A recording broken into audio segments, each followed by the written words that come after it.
Hi මේක තමා අපේ පළවෙනිම vlog එක. ඉතින් අපේ පළවෙනි vlog එක විදිහට අපි හිතුවා ඔයාලට අපි නිතර කන සබ්මරීන් එකක් පෙන්වන්න.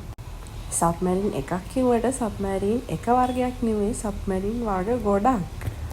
මේකේ large සබ්මරීන් එක නම් හොඳටම ඇති. එක්කෙනෙක්ට හොඳටම බඩ පිරෙනවා. ඔන්න අපි ඉතින් අද ගත්තා කෙබබ් සබ්මරීන් එකයි, crispy chicken සබ්මරීන් එකයි, beef සබ්මරීන් එකයි. මේක දැක්කමත් කටට කෙලවෙනවනේ.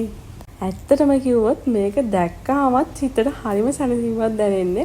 ඒ කියන්නේ මේකේ පළවෙනි කට කද්දිම ඇස් පිය වෙනවා.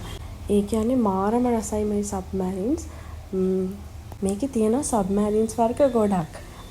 බීෆ් සබ්මරීන් එක තියෙනවා, බීෆ් ස්පයිස් සබ්මරීන් එක තියෙනවා, crispy chicken සබ්මරීන් එක තියෙනවා, කෙබබ් සබ්මරීන් එක තියෙනවා, chicken spicy submarine එක තියෙනවා. ඉතින් මෙයාලා අලුතෙන්ම introduce කරලා තියෙන submarine එක තමයි spicy herby submarine එක.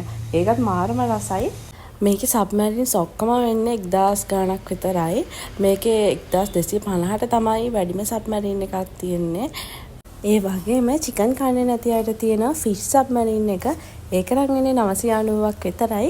මේ ගානට නම් මේ සබ්මරීන්ස් පොඩ්ඩක්වත්ම පාඩු නෑ. මොකද එකක් හොඳටම ඇති එක්කෙනෙක්ට හොඳටම බඩ පිරෙනවා. එකක් කාලා බඩ පිරුණා තව එකක් කන්න තරම් මාරම රසයි. මේ ෂොප් එක තමයි සබ්ලයින්. මේක තියෙන්නේ නුවර කටුගස්තොට මේන් රෝඩ් එකේ ඇන්තනිස් ගර්ල්ස් කොන්වෙන්ට් එක ළඟ සබ්ලයින් කියලා ලොකුවට බෝඩ් එකකුත් එක්ක ගහලා තියෙනවා. ඉතින් නුවර ඉන්න කට්ටියට නම් මේකට ගිහිල්ලා ඇති. ගිහිල්ලා නැති අයත් මේකට ගිහිල්ලා try කරලා බලන්න. මාරම රස සබ්මරීන්ස් කන්න පුළුවන්.